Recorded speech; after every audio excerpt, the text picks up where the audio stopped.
আসসালামু আলাইকুম সুপ্রিয় দর্শক, আইসিসি চ্যাম্পিয়ন্স ট্রফি চলছে এবং আগামীকাল আরও একটি বিগ ম্যাচ প্রতিদ্বন্দ্বিতা করবে দুই চির প্রতিদ্বন্দ্বী ভারত এবং পাকিস্তান।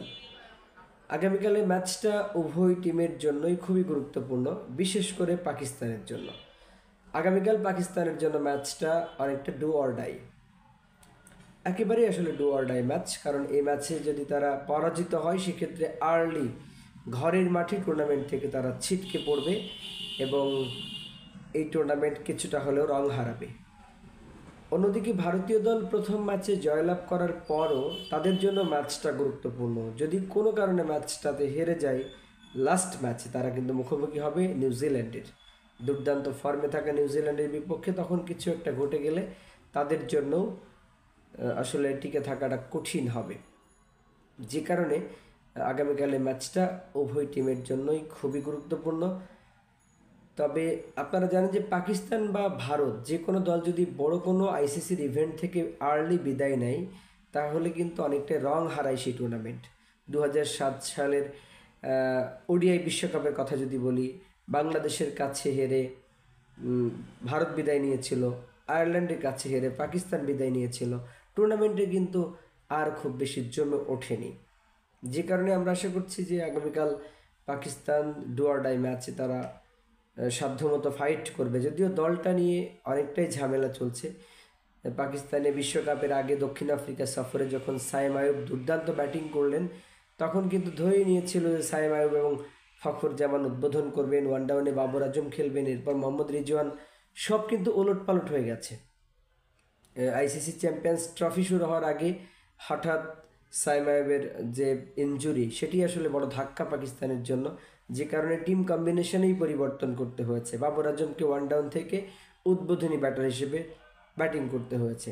এরপর আরও একটি দুঃসংবাদ, সেটি হলো তারা ফখর জামানকে ইতিমধ্যেই হারিয়েছে। যে কারণে ইমামুল হক তাকে ডাকা হয়েছে তার জায়গায়।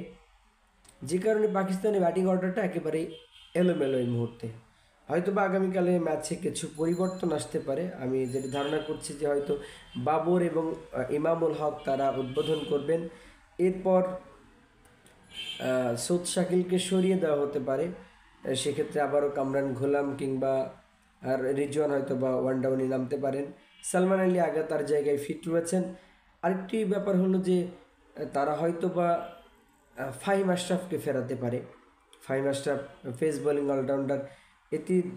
এতে দুইটি সুবিধা হবে, সেটি হলো বোলিং ডিপার্টমেন্ট একটু স্ট্রং হবে এবং এটি হতে পারে খুশদিল শাহ লাস্ট ম্যাচে ভালো ব্যাটিং করার কারণে তিনি দলের সাথে থাকবেন। অর্থাৎ যদি ফাহিম আশরাফকে নিয়ে আসা হয় তাহলে বোলিং অপশনও একটু বাড়বে রিজওয়ানের জন্য।